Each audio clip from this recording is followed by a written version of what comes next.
Congresswoman Nicole Malliotakis and Republican strategist Chapin Fay. So good evening to you both. Thanks for being part of this debate night in America. And Ms. Malliotakis, let me begin with you. You just heard Henry lay out those numbers, right? Former President Trump far and away in the lead here with the polled numbers. Do you think it is a wise decision, though, to not take the debate stage and let voters who are undecided hear from him on the issues? Well, look, I think the president has such a comfortable lead. He can simply go on Truth or go on TV and make his case any time. He gets a lot of attention. He gets a lot of media coverage, both good and bad, unfortunately, for him.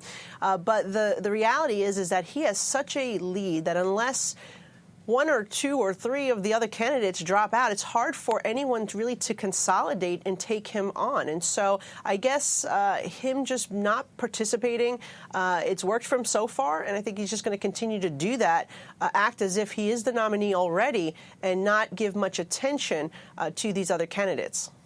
Interesting take, Congresswoman. So, Chapin, let me bring you into the conversation here, right? Because there are 4 candidates on the stage. What do they have to do to stand out? And are one of them vying now to possibly be a vice president pick?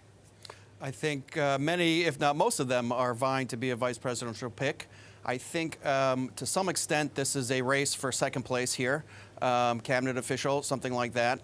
But you ask, what do they have to do to set themselves apart? That's what they've been trying to do for months now and at the previous debates, and it's very difficult for them to do so. They need to have their moment. They need to land some knockout punches. They also need to get into details on their plans as well and strike that balance in the debate. But it's going to be a little easier with 4 people rather than, twice as many people on stage. But it's still very difficult. There have been some viral moments from these debates, and it really hasn't affected President Trump's lead. Right, except Nikki Haley. Her numbers have gone up with some of those viral moments. But Chapin, Congresswoman, we're going to have an extended conversation throughout the hour. You're not going anywhere, so thank you for your input so far.